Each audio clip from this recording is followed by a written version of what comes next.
আজকে আমরা ঈমানের গুরুত্ব এবং তাৎপর্য জানব। সম্মানিত উপস্থিতি, ঈমান হলো আল্লাহর পক্ষ থেকে আমাদের জন্য সর্বশ্রেষ্ঠ নেয়ামত। ঈমান মানে হচ্ছে বিশ্বাস করা, আন্তরিকতার সাথে বিশ্বাস করা। পরিভাষায় আল্লাহ পাক রব্বুল আলামিন তার প্রিয় হাবিব জনাবে মুহাম্মদুর রাসূলুল্লাহ সাল্লাল্লাহু আলাইহি ওয়াসাল্লামের উপর যা কিছু নাজিল করেছে, মহাগ্রন্থ আল কোরআন, রাসূল সাল্লাল্লাহু আলাইহি ওয়াসাল্লামের মুখের হাদিসের ভাষ্য, এই সবগুলাকে মনে প্রাণে বিশ্বাস করার নামই হচ্ছে ঈমান।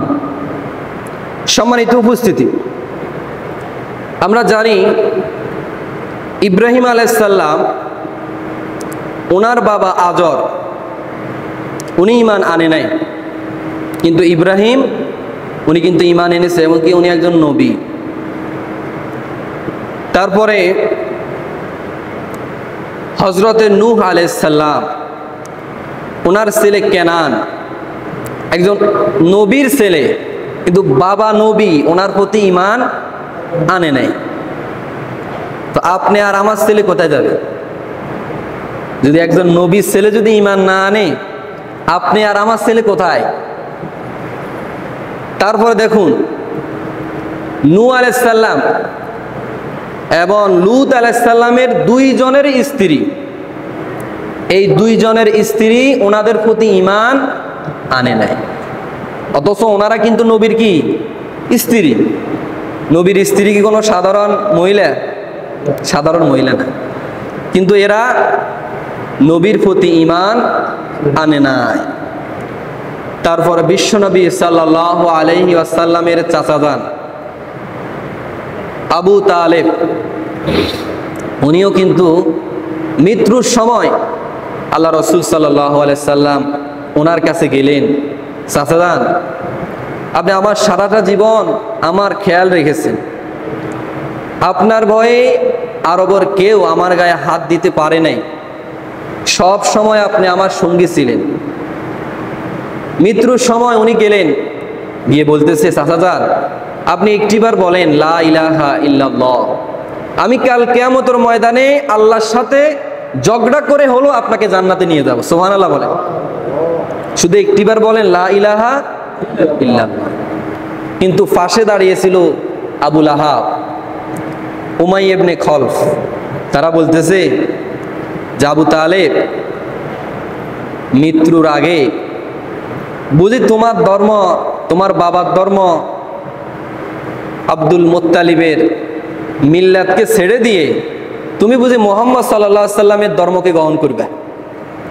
এতে কি তোমার পাড়া প্রতিবেশী যারা আছে, আরবের গণ্যমান্য ব্যক্তি, তারা তো তোমাকে অপবাদ দিবে যে আবু তালেব মৃত্যুর সময় ঈমান শিরক করে, ঈমান ত্যাগ করে মারা গেছে, অর্থাৎ আব্দুল মুত্তালিবের ধর্মের উপরে ছিল না। এই কথা বলার পর আব্দুল মুত্তালিব উনি যে ধর্মের উপরে ছিলেন, অর্থাৎ শিরকের ধর্মের উপরে, এই আবু তালেব এই শিরকের ধর্মের উপরে থেকেই উনি মৃত্যুবরণ করেছেন। উনি আল্লাহ রাসূলের উপরে ঈমান আনে নাই, আল্লাহর উপরে ঈমান ছিল না। সম্মানিত উপস্থিতি, এই কারণে আবু তালেব ওনার শাস্তি হবে জাহান্নামে একেবারে কম। ওনার শাস্তি হবে, বলা হয়েছে ওনাকে জাহান্নামের দুইটা আগুনের জুতা পরানো হবে। জাহান্নামের দুইটা আগুনের কি জুতা? বলা হইতেছে এই দুইটা আগুনের জুতা পরানোর পর তার শরীরের এবং কি তার মাথার মগজগুলা টকবক করবে, এই শুধু আগুনের জুতার পাওয়ারের কারণে।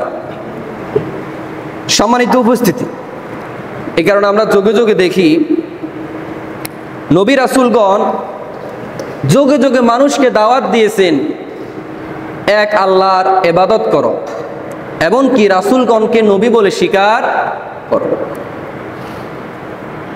হযরতে নূহ আলাইহিস সালাম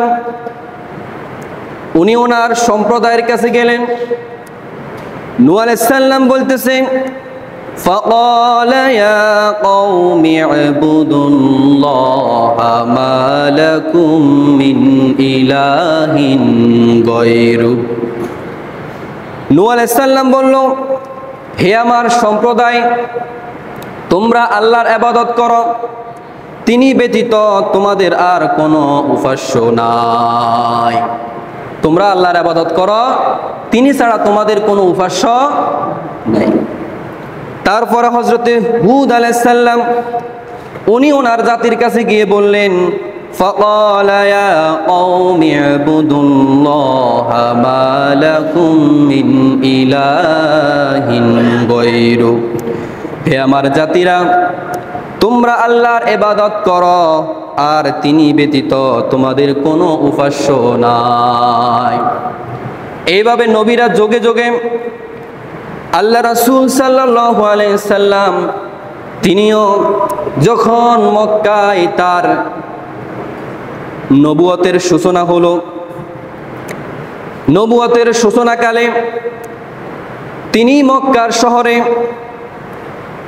বারি ইবনে আব্বাস আল দাইলি রাদিয়াল্লাহু তাআলা আনহু বর্ণনা করেন, রাআইতু রাসূলুল্লাহি সাল্লাল্লাহু আলাইহি ওয়াসাল্লাম ফি জাহিলিয়াতি বিসুকি যিল মাজাসি ওয়া হুয়া ইয়াকুলু আইয়ুহান নাস।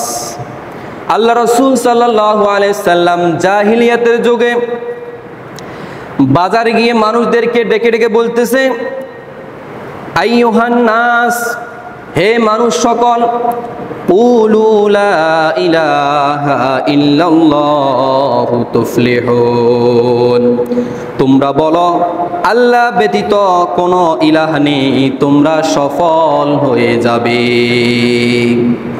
সবাই একই ইলার দাওয়াত। নবী রাসূলগণ সকলে ওনাদের জাতির নিকট এক আল্লাহর দাওয়াত দিয়েছে যে তোমরা এক উপাস্যকে মেনে নাও, লা ইলাহা ইল্লাল্লাহ। ইমানের মূল চাবিকাঠি হচ্ছে লা ইলাহা ইল্লাল্লাহ। এই কালিমার গুরুত্ব এবং তাৎপর্য সম্পর্কে আল্লাহ রাসূল সাল্লাল্লাহু আলাইহি সাল্লাম বলেন, মান তাবা ওয়া হুয়া ইয়ালামু আন্নাহু লা ইলাহা ইল্লাল্লাহু দাখালাল জান্নাহ। যে ব্যক্তির অন্তরে এই বিশ্বাস রেখে মৃত্যুবরণ করলো যে আল্লাহ ব্যতীত কোনো ইলাহ নেই, ওই ব্যক্তি মৃত্যুবরণ করার সাথে সাথে ওই ব্যক্তি জান্নাতে প্রবেশ করবে। সুবহানাল্লাহ বলেন। শুধু এইটুকু তার মুখে থাকতে হবে, লা ইলাহা ইল্লাল্লাহ। অন্য হাদিসে এসেছে, আবু হুরায়রা রাদিয়াল্লাহু তাআলা আনহু বর্ণনা করেন, রাসূলুল্লাহ সাল্লাল্লাহু আলাইহি ওয়াসাল্লাম বলেন, আশহাদু আল্লা ইলাহা ইল্লাল্লাহ ওয়া আন্নী রাসূলুল্লাহি লা ইয়ালকাল্লাহ বিহিমা আবদুন খায়রা শাক্কিন ফিহিমা ইল্লা দাখালাল জান্নাহ। আল্লাহ রাসূল সাল্লাল্লাহু আলাইহি সাল্লাম বলেন, আমি সাক্ষ্য দিচ্ছি আল্লাহ ব্যতীত অন্য কোনো ইলাহ নেই এবং আমি মুহাম্মদ সাল্লাল্লাহু আলাইহি ওয়াসাল্লাম আল্লাহর রাসূল। যে ব্যক্তি এই দুইটি বিষয়কে সন্দেহাতীতভাবে বিশ্বাস রেখে সাক্ষাৎ করবে, এই ঈমান রেখে মারা যাবে, ওই ব্যক্তির জন্য সে মরার সাথে সাথে সে জান্নাতে প্রবেশ করবে। দুইটা সাক্ষ্য, একটা হচ্ছে আশহাদু আল্লা ইলাহা ইল্লাল্লাহ, আরেকটা হচ্ছে ওয়া আন্না মুহাম্মাদুর রাসূলুল্লাহ। এই দুইটা সাক্ষ্য দিয়ে যে মৃত্যুবরণ করতে পারবে, ওই ব্যক্তির জন্য জান্নাত সহজ, ওই ব্যক্তি জান্নাতে প্রবেশ করবে। সম্মানিত উপস্থিতি, এই কালিমা অনেক দামি কালিমা। এই লা ইলাহা ইল্লাল্লাহ, এই কালিমাটার পাওয়ার কেমন শোনেন। আল্লাহ রাসূল সাল্লাল্লাহু আলাইহি সাল্লাম বলেন, হযরতে মূসা আলাইহিস সালাম উনি আল্লাহর সাথে কথা বলতেন। উনি আল্লাহর কাছে বললেন, আয় আল্লাহ, আপনি আমাকে এমন একটা কালিমা শিক্ষা দিন যে কালিমার মাধ্যমে আমি আপনার শুকরিয়া আদায় করব। আপনি আমাকে এমন একটা কালিমা শিক্ষা দিন যেই কালিমা পড়ে আমি আপনার শুকরিয়া আদায় করব।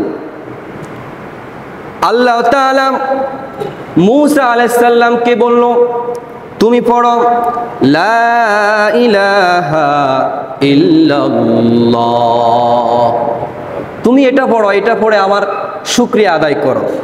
তখন মূসা আলাইহিস সালাম বলতেছে, আল্লাহ এটা তো সবাই পড়ে, এটা সবাই পড়ে না? যত নবী রাসূল আসছে আদম থেকে সবাই লা ইলাহা ইল্লাল্লাহ দাওয়াত দিছে, তো এটা তো ভাইরাল, তো এটা তো সবাই জানে। আপনি আমাকে সিক্রেট একটা দোয়া শিখিয়ে দিন, যেটা শুধু আমার জন্য বরাদ্দ, এটা অন্য কারো জন্য না। আপনি আমাকে সিক্রেট একটা দোয়া শিখিয়ে দিন। আল্লাহ তাআলা তারপরে বলতেছে,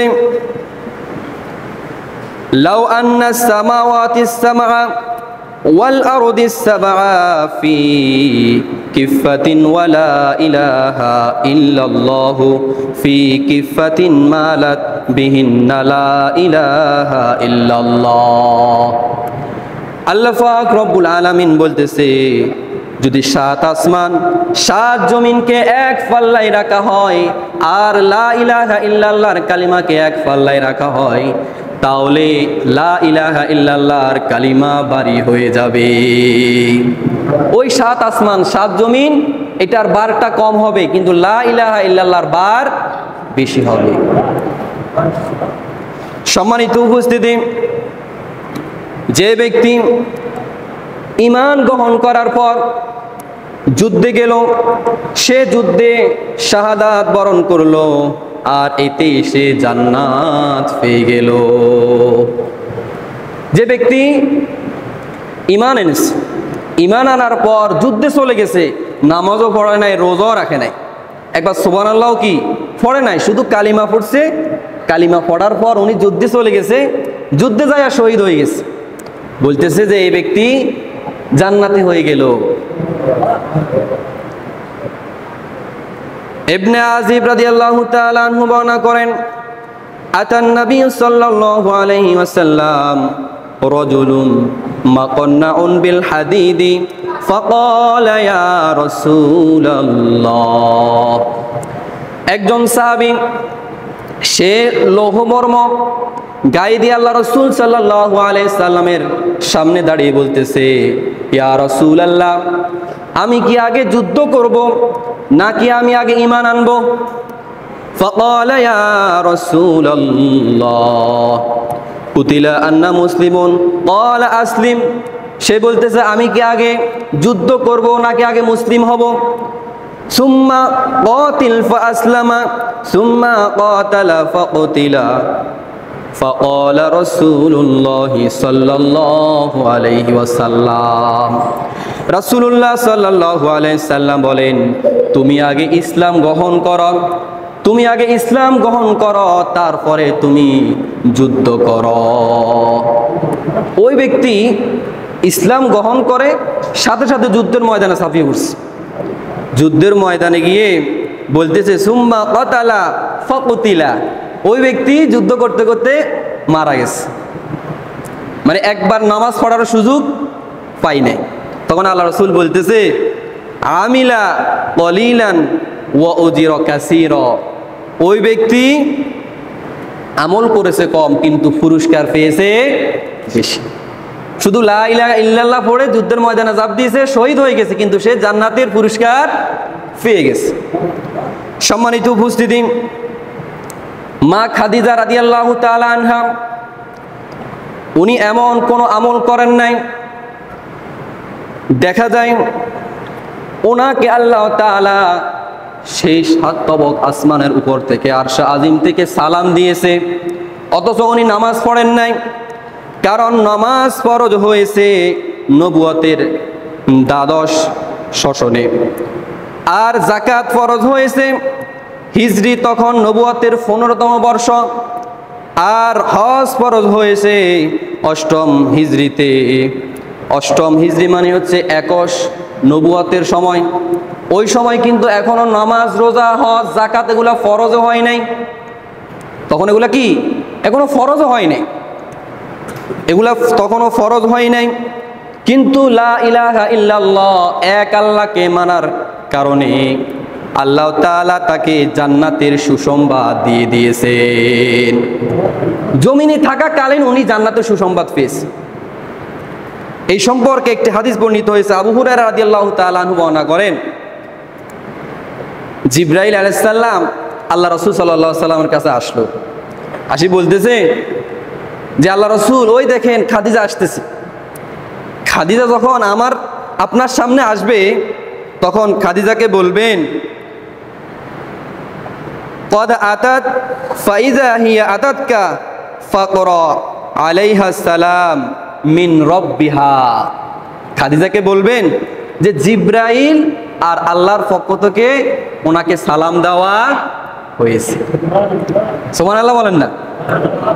আর ওনাকে আরেকটা সুসংবাদ দিবেন, ওয়ামিন্নি ওয়াবাশশিরিনহা বিতাইনিন ফিল জান্নাহ। ওনাকে আরেকটা সুসংবাদ দিবেন এমন একটি জান্নাতের যেই জান্নাতটাকে মণি মুক্তা দ্বারা তৈরি করা হয়েছে। সুবহানাল্লাহ বলেন না। তারপরে বলতেছে মিন কসবিন লা সাহাবা ফিহি ওয়ালা নাসাব। বলতেছে এমন একটি জান্নাত ওনার জন্য আল্লাহ তাআলা প্রস্তুত করে রেখেছে যেই জান্নাতের মধ্যে কোনো শোরগোল নাই, কোনো কেঁচামেচি নাই, কোনো দুঃখ কষ্ট নাই। এমন একটা জান্নাত আল্লাহ ওনার জন্য প্রস্তুত করে দিয়েছেন। শুধু কালিমা পড়ার কারণে, শুধু লা ইলাহা ইল্লাল্লাহ এটা সাক্ষ্য দেওয়ার কারণে ওনাকে আল্লাহ তাআলা এই পুরস্কারগুলা দিয়েছে। সেই সাতবক আসমান আরশে আজিম থেকে ওনাকে সালাম জানিয়েছে। পৃথিবীতে একজন মহিলাকে আল্লাহ তাআলা সালাম জানিয়েছে। সম্মানিত উপস্থিতি, হাশরের ময়দান এত ভয়াবহ হবে। হাশরের ময়দান ফুলসিরাত পার করার জন্য ঈমান লাগবে। যে ব্যক্তির ঈমান থাকবে না ওই ব্যক্তি ফুলসিরাত পার করতে পারবে না। যখন ফুলসিরাত পার করতে যাবে তখন সে জাহান্নামে পড়ে যাবে। কারণ ফুলসিরাতটাকে জাহান্নামের উপরে সেতু হিসাবে রাখা হবে, সেতু হিসাবে। অর্থাৎ এটা পার হয়ে তারপর কোথায় যেতে হবে? জান্নাতে যেতে হবে।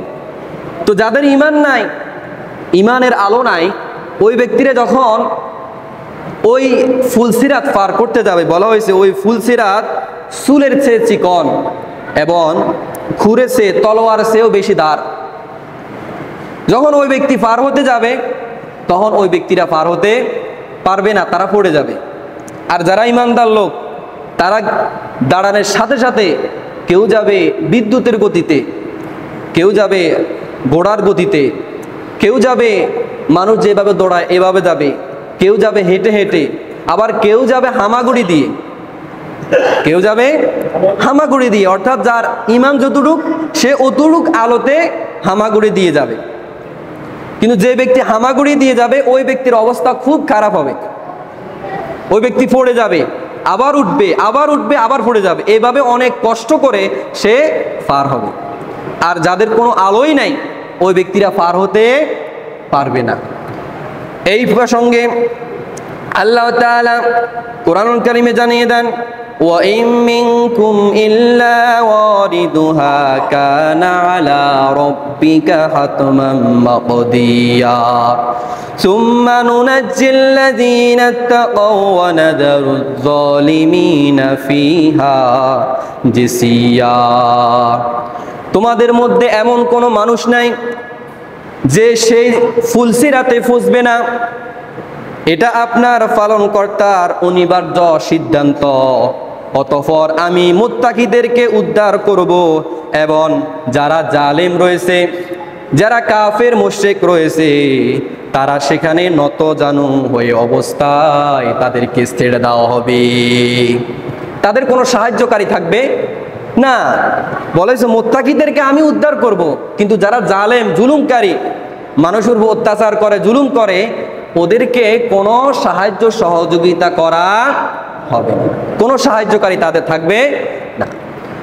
মুত্তাকিদেরকে আল্লাহ তাআলা যে উদ্ধার করবে এই সম্পর্কে বলেন, ইয়াউমা তারাল মুমিনিনা ওয়াল মুমিনাতি ইয়াসআ নূরুহুম বাইনা আইদিহিম وبأيمانهم بشراكم الجنة بشراكم اليوم جنات تجري من تحتها الأنهار خالدين فيها ذلك الفوز العظيم আল্লাহ পাক রব্বুল আলামিন বলেন, হে নবী, ইয়াউমা তারাল মুমিনিনা ওয়াল মুমিনাত, আপনি সেই দিন দেখবেন কিছু মুমিন ব্যক্তিরা তাদের সামনে পিছনে, মুমিন নরনারীদের সামনে পিছনে নূর ছুটাছুটি করবে। আর এই নূর ছুটাছুটি করার পর আল্লাহ তাআলা তাদেরকে জান্নাতের সুসংবাদ দিবে। বলা হয়েছে জান্নাতিন তাজরি মিন তাহতিহাল আনহার খালিদিনা ফিহা, তাদেরকে আল্লাহর পক্ষ থেকে ঘোষণা দেওয়া হবে, মুমিন ব্যক্তি যারা তারা যখন সামনের দিকে অগ্রসর হবে তাদেরকে আল্লাহ তাআলা ঘোষণা দিবেন, হে মুত্তাকিরা তোমরা সামনের দিকে যেতে থাকো, তোমরা সামনের দিকে যেতে থাকো। সামনে যেতে যেতে তোমরা এমন একটি উদ্যান, এমন একটি জান্নাতে তোমরা চলে যাবে যে জান্নাতের তল দেশ দিয়েছে, সুবহানাল্লাহ, এমন একটি জান্নাতে তোমরা চলে যাবে যেই জান্নাতের তল দেশ দিয়ে ঝর্ণা প্রবাহিত, নদী প্রবাহিত, আর সেখানে তাজরি মিন তাহতিহাল আনহার খালিদিনা ফিহা, সেখানে তোমরা চিরস্থায়ীভাবে থাকবে, তোমাদেরকে বের করা হবে না। আর এটাই হচ্ছে সাফল্য, এটাই কি সাফল্য। সম্মানিত উপস্থিতি, ঈমান এমন একটা জিনিস, শুধু কালিমা তাইবা ফুটলে হবে না, কালিমার সাক্ষ্য যারা দিবে তাদেরকে কালিমায়ে শাহাদাত পড়তে হবে। কালিমা শাহাদাত হচ্ছে আশহাদু আল্লা ইলাহা ইল্লাল্লাহ ওয়া আশহাদু আন্না মুহাম্মাদান আবদুহু ওয়া রাসূলুহু, আমি সাক্ষ্য দিচ্ছি আল্লাহ ব্যতীত কোনো ইলাহ নেই, কোনো উপাস্য নেই, কোনো বিধানদাতা নেই, এমন কোনো মানুষ নাই আল্লাহ ব্যতীত দুনিয়াতে যার আদর্শ মানা যাবে। দুনিয়াতে এমন কোনো মানুষ নাই যার পূজা করা যাবে, যার ইবাদত করা যাবে। আমি সাক্ষ্য দিতেছি দুনিয়াতে এমন কোনো মানুষ নাই আল্লাহ ব্যতীত। আমি এক আল্লাহকে সাক্ষ্য দিতেছি, আশহাদু আল্লা ইলাহা ইল্লাল্লাহ, আমি সাক্ষ্য দিচ্ছি আল্লাহ এক, এবং সাক্ষ্য দিচ্ছি ওয়া আন্না মুহাম্মাদান আবদুহু ওয়া রাসূলুহু, যে মুহাম্মদ সাল্লাল্লাহু আলাইহি সাল্লাম আল্লাহ তাআলার বান্দা ও রাসূল। সম্মানিত উপস্থিতি, এই কালিমার ঘোষণা জেনে বুঝে দিতে হবে।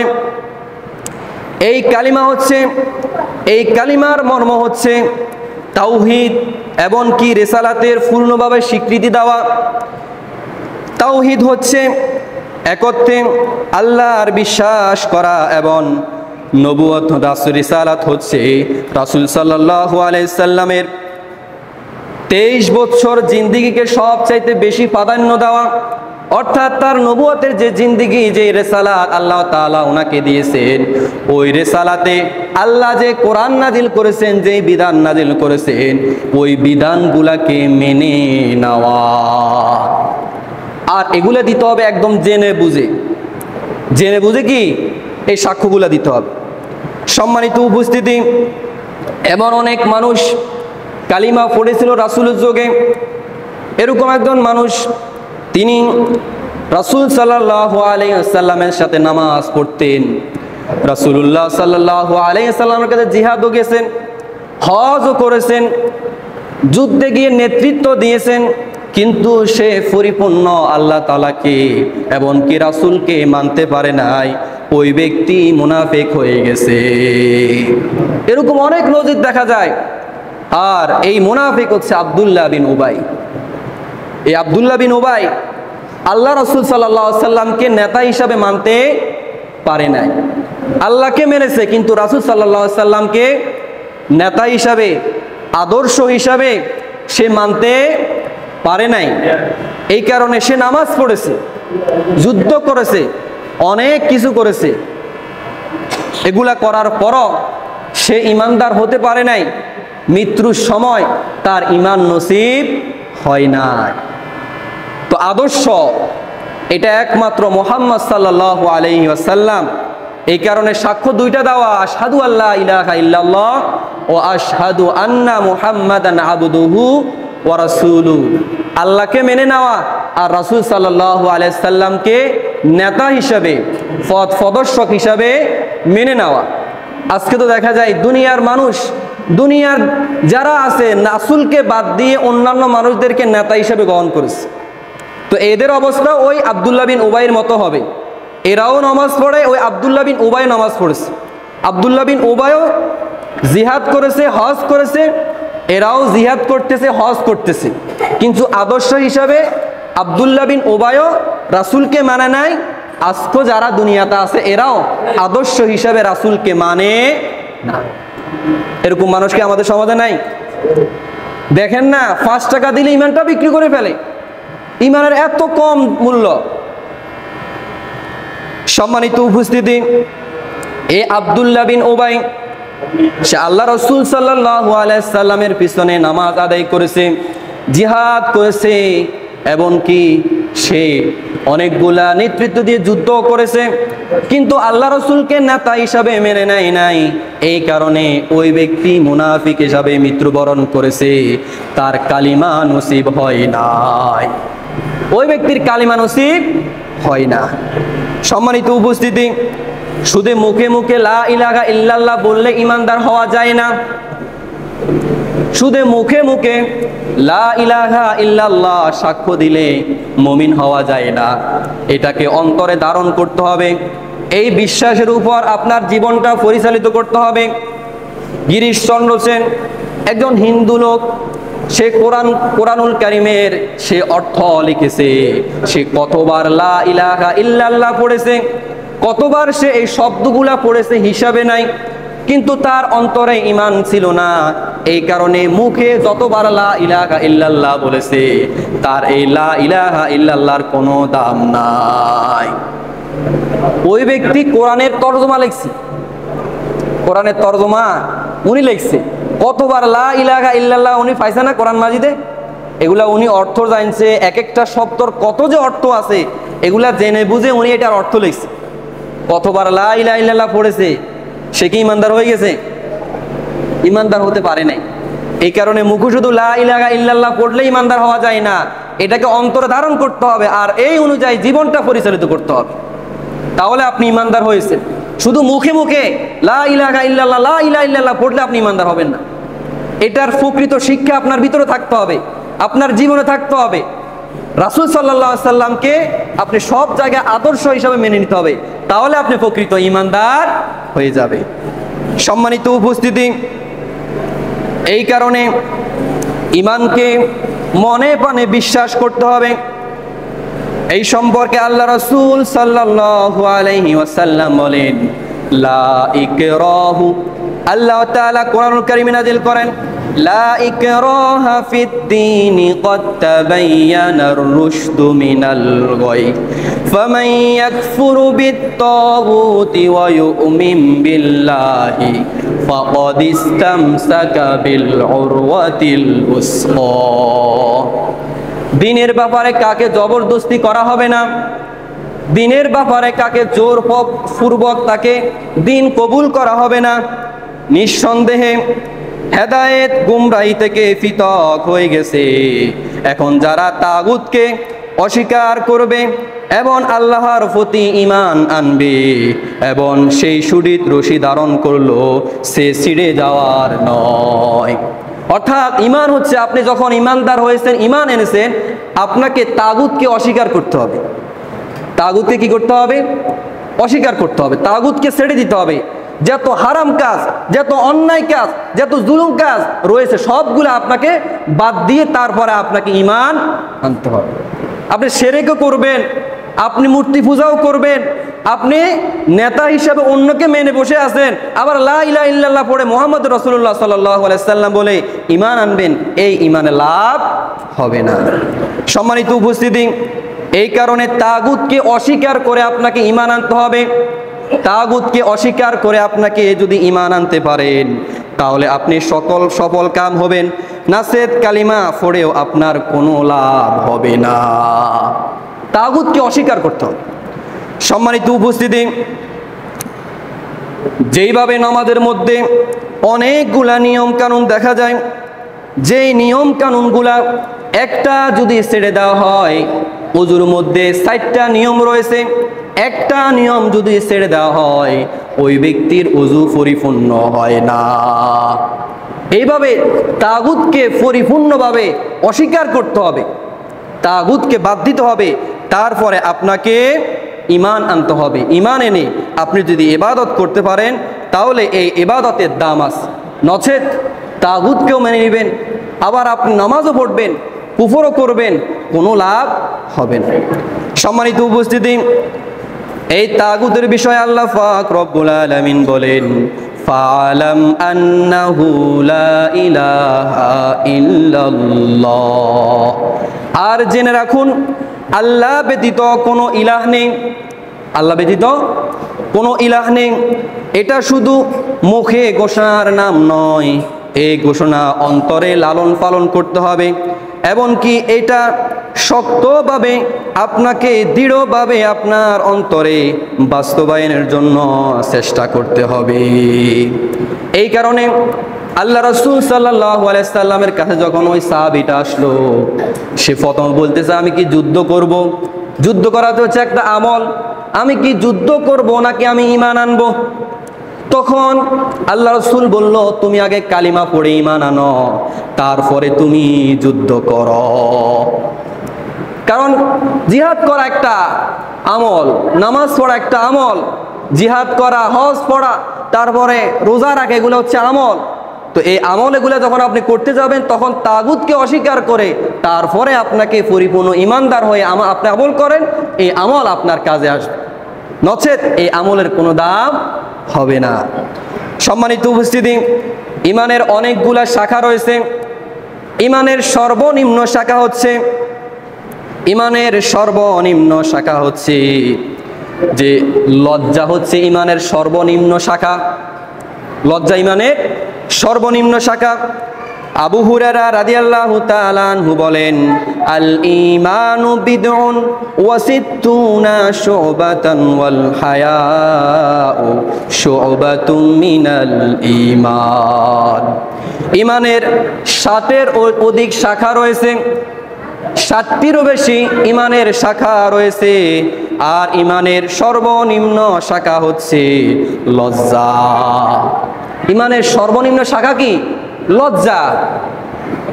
সম্মানিত উপস্থিতি, আবু হুরায়রা রাদিয়াল্লাহু তাআলা আনহু একটা হাদিসে বলেন, আল ঈমানু বিদউন ওয়া সাবউনা আও বিদউন ওয়া সিত্তুনা শুবাতুন ফাআফদালুহা কাউলু লা ইলাহা ইল্লাল্লাহ ওয়া আদনাহা ইমাতাতুল আযা আনিত তরিকি।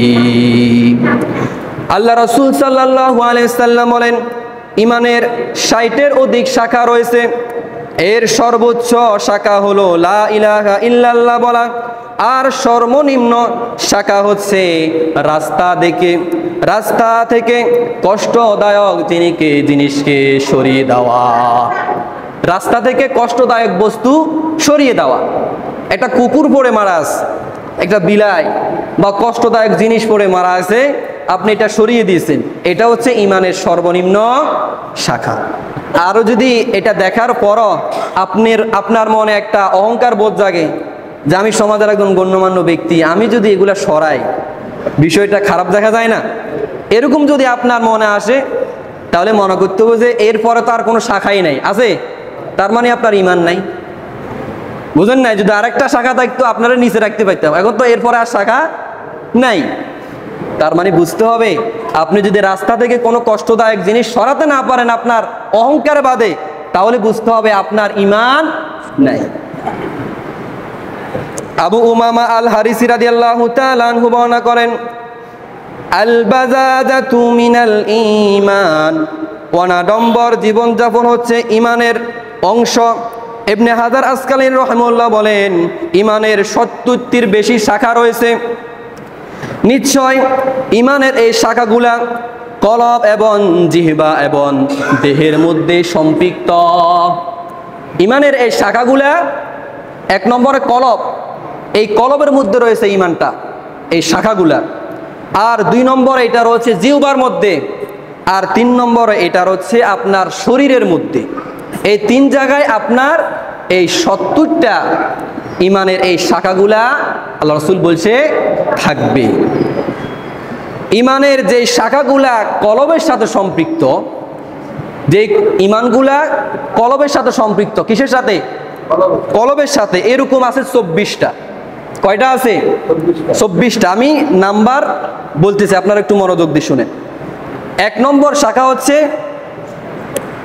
আল্লাহর জাত, আল্লাহর সিফাত এবং আল্লাহর তাওহীদ, একাত্মবাদের ঘোষণা মনে প্রাণে বিশ্বাস করতে হবে। অর্থাৎ লা ইলাহা ইল্লাল্লাহ, এটা মনে প্রাণে আপনাকে মেনে নিতে হবে। এটা হচ্ছে কলবের বিষয়, 1 নম্বর।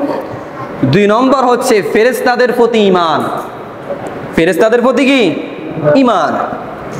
তারপরে হচ্ছে আল্লাহ তাআলা যে কিতাবগুলা নাজিল করেছেন, এই কিতাবের প্রতি আপনার ঈমান থাকতে হবে। 4 নম্বর হচ্ছে রাসূলগণের প্রতি আপনার ঈমান, বিশ্বাস থাকতে হবে।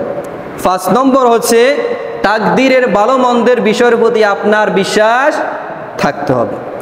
6 নম্বর আখিরাতের প্রতি বিশ্বাস, অর্থাৎ আখিরাত হচ্ছে কবরের পরের জিন্দেগি, কবর থেকে শুরু করে যে জিন্দেগিটা শুরু হবে, ওই জিন্দেগিকে মনে প্রাণে বিশ্বাস করে নিতে হবে। 7 নম্বরে আল্লাহকে ভালোবাসা, অর্থাৎ আল্লাহকে অন্তর থেকে কি করা? ভালোবাসা। এটা হচ্ছে 7 নম্বর কলবের ঈমানের সাথে সম্পর্ক। 8 নম্বর হচ্ছে আল্লাহর জন্য ভালোবাসা, আবার আল্লাহর জন্য ঘৃণা করা। অর্থাৎ আপনি একজনকে ভালোবাসেন আল্লাহর জন্য, আবার একজনকে ঘৃণা করেন কার জন্য? আল্লাহর জন্য। 9 নম্বর হচ্ছে রাসূল সাল্লাল্লাহু আলাইহি সাল্লামকে মন থেকে নেতা হিসাবে, আদর্শ হিসাবে মেনে নেওয়া।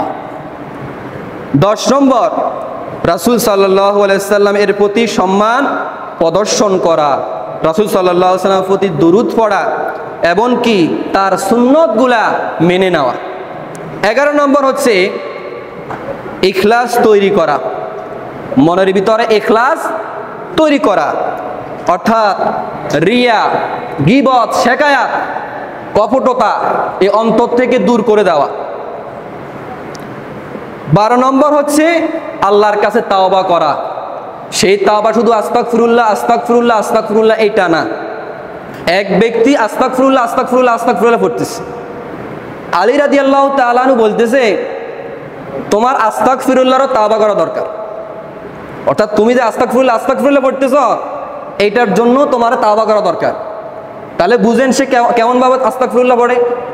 আস্তাগফিরুল্লাহ আস্তাগফিরুল্লাহ আস্তাগফিরুল্লাহ, এসব তাওবা কোনো কাজে আসবে? দিল থেকে, মন থেকে আল্লাহর কাছে গুনাহ স্বীকার করে তাওবা করতে হবে। 13 নম্বর হচ্ছে অন্তরে আল্লাহর ভয় লালন করা। অন্তরে আল্লাহর ভয় কি করা? লালন করা। যে কোনো অন্যায়, যে কোনো অপরাধ আপনাকে আল্লাহ করার সুযোগ দিয়েছে, আল্লাহ আপনাকে করার কি সুযোগ দিয়েছে। আবার যদি আপনি চেয়ারম্যান মেম্বার হন, তাহলে তো সুযোগের অভাব নাই, এমপি মিনিস্টার হলে তো অভাবে নাই। কারণ সরকারিভাবে যে ভাতাগুলো আসে তাদের কাছে আসে না, তারা চাইলে তো সহজে এগুলো আত্মসাৎ করতে পারে, কিন্তু আপনি করবেন না কেন? কারণ আপনি আল্লাহকে কি করেন? ভয় করেন। এটা হচ্ছে ঈমানের 13 নম্বর শাখা। 14 নম্বর হচ্ছে আল্লাহর রহমতের প্রত্যাশা করা, অর্থাৎ হতাশ হয়ে না যাওয়া, সব সময় আল্লাহর উপরে বিশ্বাস করা, সব সময় আল্লাহর কাছে তাওবা করে দোয়া করা, বিপদ আপদের কথা আল্লাহর কাছেই বলা, এবং কি আল্লাহর রহমতের প্রত্যাশা করা। 15 নম্বর আল্লাহর নেয়ামতের কৃতজ্ঞতা প্রকাশ করা। আল্লাহ আপনাকে যে সুস্থ রেখেছে, আল্লাহ যে আপনাকে সুস্থ রেখেছে, হায়াত দিয়েছে, নিঃশ্বাস দিতেছে, এটা শুকরিয়া আদায় করা। আর শুকরিয়ার 1 নম্বর মাধ্যম হচ্ছে নামাজ পড়া। শুকরিয়ার 1 নম্বর মাধ্যম কি? নামাজ পড়া। অর্থাৎ এগুলার শুকরিয়া করার 1 নম্বর প্রক্রিয়া, যেটা করলে আল্লাহ খুশি হয়, সেটা হচ্ছে নামাজ পড়া, আল্লাহর কাছে সিজদা দেওয়া। তারপরে 16 নম্বর বৈধ অঙ্গীকার পূর্ণ করা। আপনি কারোর কাছে বৈধ অঙ্গীকার করছেন, ওয়াদা করছেন, ওই ওয়াদাটা আপনাকে পূর্ণ করা, এটাও ঈমানের কি একটা স্তর, আমরা অনেকে জানি না। তারপরে 17 নম্বর ধৈর্য ধারণ করা। 18 নম্বর আল্লাহর ফয়সালার উপরে সন্তুষ্ট থাকা। যে কোনো ফয়সালা আল্লাহর উপর আছে, আল্লাহ আমার উপরে দিয়েছে আইন, এই আইনটাকে মনে প্রাণে মেনে নেওয়া, অর্থাৎ আল্লাহর আইনের সামনে মাথা নত করা। যেখানে আল্লাহর আইন আছে সেখানে আর বাতিলের কিসের আইন? এই বাতিলের আইনকে বর্জন করতে হবে, আল্লাহর আইনকেই মেনে নিতে হবে। এটা হচ্ছে ইমানের শাখা। তারপরে 20 নম্বর, অন্যের প্রতি দয়া প্রদর্শন করা। অন্যের প্রতি কি করা? দয়া প্রদর্শন করা। বলা হয়েছে একটা জীব, একটা কুকুর, যে কোনো একটা প্রাণী, এটাকে আঘাত করা যাবে না, মারা যাবে না, এদের সাথেও সুন্দর আচরণ করতে হবে। আপনার কাছে যদি আসে, আপনি কিছু নিয়ে দিলেন, সে খাইলো, এতে দ্বারা আপনি সওয়াব পেয়ে গেছে। একজন বুড়ি মহিলা, সে একটা বিড়াল অত্যাচার থেকে বাঁচার জন্য ওই বিড়ালটাকে বেঁধে সে কিছু খাবার দেয় নাই, খাবার না খেতে পেয়ে ওই বিড়ালটা মারা গেছে। তা আল্লাহ রসুল বলতেছে ওই বিড়ালটাকে যে না খেতে দিয়ে মারা গেছে, এই কারণে কাল কিয়ামতের ময়দানে ওই মহিলাকে শাস্তি দেওয়া হবে। ওই মহিলাকে কি দেওয়া হবে? শাস্তি দেওয়া হবে। তো একটা জীব জন্তুর উপরে যদি আপনাকে দয়া করার জন্য বলেন, মানুষ তো আশরাফুল মাখলুকাত, মানুষের উপর তো আরো বেশি দয়া করতে হবে। এই কারণে ইমানের 20 নম্বর স্তর হচ্ছে মানুষদের প্রতি, জীব জন্তুদের প্রতি দয়া করা। 21 নম্বর হচ্ছে বিনয় হওয়া, অর্থাৎ বড়দেরকে শ্রদ্ধা করা, ছোটদেরকে আদর যত্ন করা। বড়রা ছোটদেরকে সম্মান করবে, ছোটরা বড়দেরকে সম্মান করবে, এটাই হচ্ছে নিয়ম। আল্লাহ রসুলের কাছে একজন ছোট শিশু আসলে সেও ওনাকে আগে সালাম দিতেন। ওনার কাছে কোনো বড় ছোট ছিল না, উনি যাকেই সামনে পেতেন সবাইকে সালাম দিতেন, এমনকি খুব নরম ভাষায় কথা বলতেন। এই কারণে বিনয় প্রকাশ করা, দাম্ভিকতা নিজের মধ্যে লালন না করা, বিনয় প্রকাশ করা। 23 নম্বর, হিংসা বিদ্বেষ পরিহার করা। মন থেকে অন্যের জন্য হিংসা আসলে, বলতেছে অন্যের জন্য যদি হিংসা আসে তাহলে আপনি ওই ব্যক্তির জন্য দোয়া করে দেন যে আল্লাহ ওনাকে আপনি এত কিছু দিয়েছেন, আপনি আমাকেও দেন। বুঝেন নাই? আপনি আল্লাহর কাছে না দরকার, ওই ব্যক্তির হিংসা করে কোনো লাভ আছে? যাকে আল্লাহ দিছে সে তো দিছে, তা আপনি তার মতো যদি হইতে চান, আপনি তার মতো কেন হবেন? আপনি আল্লাহকে বলেন আল্লাহ যেন আপনাকে তার থেকেও বেশি দেয়। হিংসা করার কি আছে? অথচ আমরা অযথা হিংসা করি। এই গুণটা মানব জাতির কাছে, যখন ওই ব্যক্তিরা জান্নাতে যাবে তখনও এই গুণটা তাদের ভিতর থেকে যাবে না, সেখানে যাইও হিংসা করবে। দেখবে যে অমুক আমার গ্রামের এত গরিব আছিল, 2 বেলা খাইতে হয়তো না, ওই ব্যক্তি আমার আগে জান্নাতে চলে যার, তখন ইজ্ঞারিকা ক দেখছ এ আমার সমাজে কত অসহায় ছিল, হে আজকে আমার আগে কোথায় যার? জান্নাতে যার। খাইতে হয়তো না, এখন সে আমার আগে কোথায় যার? জান্নাতে যার। সমাজে আমার বাড়িটা সবার চেয়ে বড় আছিল, এখন জান্নাতে আমার বাড়িটা সবার চেয়ে ছোট। আর এই অসহায় আছিল, গরিব আছিল, এর বাড়িটা জান্নাতে সবার চেয়েও কি বড়, সে হিংসা করবে।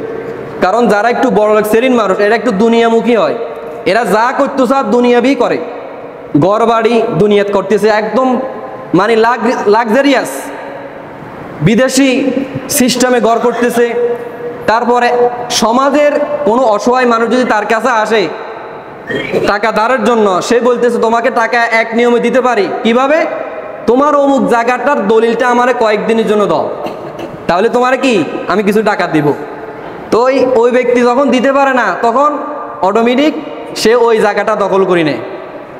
এরকম কিছু জোর খাড়ায় না মানুষ অনেক সমাজে দেখা যায়। তো এরা দুনিয়ামুখী হয়ে যায়, দুনিয়ার ঘর বাড়ি, দুনিয়ার সব কিছু। তো আপনি করছেন দুনিয়ার সব কিছু, আপনি সেখানে যা হিংসা করার লাভ আছে? তো এদেরকে যখন জান্নাতে আল্লাহ ঘরও দিবে, সেখানে যায় ওই হিংসা বিদ্বেষটা মনের ভিতরে থেকে যায়। তো সেখানে কেউ হিংসা করি কোনো লাভ আছে? কারণ যা কিছু করতে হবে এই দুনিয়া থেকে করে যেতে হবে। তারপরে 14 নম্বর, রাগ দমন করা। রাগ আসলে রাগ কি করা? দমন করা। আল্লাহ রসুল বলছে কারো যদি রাগ আসে, 1 নম্বরে আউযুবিল্লাহ পড়বেন। 1 নম্বরে কি? আউযুবিল্লাহ পড়বেন, কারণ রাগ শয়তানের পক্ষ থেকে আসে। এটা যদি কাম না হয়, কারণ অনেকের রাগের মাত্রা অনেক বেশি, আউযুবিল্লাহ কাম হয় না, তখন আল্লাহ রসুল বলছে তোমরা কি করো? তোমরা যায়া উজু করো, সুন্দরভাবে কি করো, অজু করো। কারণ শয়তান হচ্ছে আগুনের তৈরি, সে যখন তোমার উপরে রাগ খাটায় তখন শয়তানের মতো তোমার শরীরও গরম হয়ে যায়। তো অজু করো, অজু করার পরে তোমার শরীরটা কি হয়ে যাবে, ঠান্ডা হয়ে যাবে। তাহলে রাসূল বলছে তারপরও যদি রাগ না থামে, যদি তুমি খাড়ানো অবস্থায় থাকো তাহলে বসে যাও, বসা অবস্থায় তাহলে শুয়ে যাও। এখন তো আমরা কার জোর কত বেশি, কার গলার আওয়াজ কত বেশি আমরা দেখাই দিই যে আমার রাগ বেশি। এরকম মানুষ আছে না? বিনয় বলতে একটা জিনিস যে আছে এটা আমাদের মধ্যে নাই, আমাদের কাজ করে না। তোই এটা হচ্ছে ইমানের একটা স্তর। যখন রাগ আসে রাগটাকে কি করে, দমন করে রাখে। এই গেল কলবের 24টা ইমানের লক্ষণ। তারপরে ইমানের যে শাখা সেটা হচ্ছে জিহ্বার সাথে সম্পর্ক। জিহ্বার সাথে সম্পর্ক আছে 7টা। কয়টা? 7টা। 1 নম্বরে জিহ্বা দিয়ে আল্লাহর তাওহীদের ঘোষণা দেওয়া, আল্লাহর তাওহীদের ঘোষণা দেওয়া। 2 নম্বরে জিহ্বার মাধ্যমে কোরআন তেলাওয়াত করা, এটাও ইমানের কি শাখা। 3 নম্বরে দ্বীনের ইলম অর্জন করা, দ্বীনের ইলম কি করা, অর্জন করা। 4 নম্বরে দ্বীনের ইলম শিক্ষা দেওয়া, অর্থাৎ একটা হচ্ছে শিক্ষা করা আর একটা হচ্ছে কি শিক্ষা করার পর আবার শিক্ষা দেওয়া। আর 5 নম্বর হচ্ছে মানুষের জন্য এমনকি আল্লাহর কাছে দোয়া করা, নিজের জন্য হোক, মা বাবার জন্য হোক, পাড়া প্রতিবেশীর জন্য হোক, দোয়া করা, এই জিহ্বার কাজ। 6 নম্বর জিকির করা, ইস্তেগফার করা। 7 নম্বর অপ্রয়োজনীয় কথা কাজ পরিহার করা। অপ্রয়োজনীয় কথা কাজ বুঝেন, দোকানে বসি বা গাঁটলায় বসি গীবত করা, শেখায়াত করা, অপ্রয়োজনীয়। কিছু কিছু মানুষের সামনে বসতে মনে করে না, তার মুখ চলতে থাকে, 1 সেকেন্ডের জন্য বন্ধ হয় না। হ্যাঁ, কার কথা? নিজের কথা না, নিজের কথা বলে শুনতাম, মানুষের কথা বুঝেন নাই, মানুষের কথা। তো এই ইমানের এই 7টা স্তর, এটা হচ্ছে জিহ্বার সাথে সম্পর্ক। ইমানের আরো কিছু শাখা, সেগুলো হচ্ছে দেহের সাথে সম্পর্ক। কিসের সাথে? দেহের সাথে। আমি বলে যাইতেছি, সময় কম। দেহের সাথে সম্পর্ক হচ্ছে 1 নম্বরে শরীর এবং মনের পবিত্রতা অর্জন করা। 2 নম্বর হচ্ছে সতর ডেকে রাখা। 3 নম্বর নামাজ পড়া। 4 নম্বর যাকাত আদায় করা। 5 নম্বর দাস মুক্তি করা। 6 নম্বর দানশীলতা, অর্থাৎ মেহেরবানি করা মানুষের উপর, মানুষের কিছু দান সৎকা করা, এটাও ইমানের স্তর। 7 নম্বরে রোজা রাখা। 8 নম্বরে হজ করা। 9 নম্বরে উমরা করা। 10 নম্বরে কাবাগত তাওয়াফ করা। 11 নম্বর এতেকাফ করা। আর 12 নম্বর লাইলাতুল কদর তালাশ করা। 13 নম্বর হিজরত করা। 14 নম্বর মান্নত করলে মান্নতটা পূরণ করা। 15 নম্বর শপথ করলে শপথটা রক্ষা করা। 16 নম্বর কাফফারা সমূহ আদায় করা। 17 নম্বর বিবাহের মাধ্যমে চরিত্রকে হেফাজত করা। এটার জন্য যে একবারে 30 বছর লাগবে, চাকরি বাকরি করণ লাগবে, শর্ত এটা না। আপনি ইমানটাকে বাঁচানোর জন্য আপনাকে বিয়ে করা, এটাও ইমানের কি স্তর। আর 18 নম্বর হচ্ছে পরিবার পরিজনের হক আদায় করা। আল্লাহ তাআলা যে মেরাজ দিয়েছে, যে নিয়ম নীতি দিয়েছে, এই নিয়ম নীতি অনুসারে ছেলে কতটুক পাবে, মেয়ে কতটুক পাবে, বিবি কতটুক পাবে, বাইরা কতটুক পাবে, এটা তাদেরকে বন্টন করে বুঝাই দিতে হবে। কেউ যদি বোনের জায়গা, কেউ যদি ভাইয়ের জায়গা সে আত্মসাৎ করে, সে নিজের নামে সব কিছু করে নিয়েছে, তাহলে ওই ব্যক্তির ইমান পরিপূর্ণ না। তারপরে 19 নম্বর পিতা মাতার প্রতি সৎ আচরণ করা, তাদের সাথে ভালো ব্যবহার করা, তাদের অবাধ্য না হওয়া। আর 20 নম্বর আত্মীয়তার সম্পর্ক বজায় রাখা। আত্মীয় স্বজনের খোঁজখবর নেবেন, একটা ফোন দিলে 1 মিনিট কথা কইবেন, এটাই রক্ষা হয়ে যাবে। তারপরে 21 নম্বরে মনিবের বৈধ কথার আনুগত্য করা। তারপরে 22 নম্বর ন্যায় বিচার প্রতিষ্ঠা করা। যখন বিচার করতে যাবেন তখন ন্যায় বিচারটা করিন। এটা হচ্ছে ইমানের স্তর। 23 নম্বরে আহলে সুন্নাত ওয়াল জামাতের অনুসারী হওয়া, অন্তর্ভুক্ত থাকা। আর 24 নম্বরে দায়িত্বশীল নেতা, যারা দায়িত্বশীল নেতা তাদের আনুগত্য করা। দায়িত্বশীল না, এটা আপনার ভাই, এটা আপনার দুঃসম্পর্কের আত্মীয়, আপনার বাড়ির লোক, আপনার গ্রামের লোক, যেই হোক না কেন, যদি দায়িত্বশীল না হয় আপনি কিন্তু তার আনুগত্য করতে পারেন না। কারণ আপনি তার আনুগত্য করবেন, ওই ব্যক্তি যত অপকর্ম করব, যত সুদ খাইব, ঘুষ খাইব, যত বিচার আচার উল্টা করব, এগুলা সব আপনিও পাবেন। কারণ আপনি অনুসরণ করছেন, আপনি ভোট দিয়েছেন, আপনার কারণে সে জয়যুক্ত হয়েছে, আপনার কথা কয়ে সে জয়যুক্ত হয়েছে, আপনি পিছনে ছিলেন, আপনি বাহবা দিচ্ছেন, এই কারণে সে যে গুনাহ করবে এগুলো আপনিও পাবেন। এই কারণ দায়িত্বশীল নেতাকে আপনাকে চয়েস করে নিতে হবে। আর 25 নম্বর মানুষের মাঝে সংশোধন করা, বিবাদ না করা, বুঝা গেছে, বিবাদ না করা। তারপরে 26 নম্বর ভালো কাজের আদেশ করা, 27 নম্বরে জিহাদ করা, 28 নম্বরে জিহাদের প্রশিক্ষণ গ্রহণ করা, 29 নম্বর আমানত আদায় করা, আর 30 নম্বর কর্জে হাসানা প্রদান করা, 31 নম্বর প্রতিবেশীকে সম্মান করা, আর 32 নম্বরে সবার সাথে উত্তম কথা ব্যবহার করা, আর 23 নম্বরে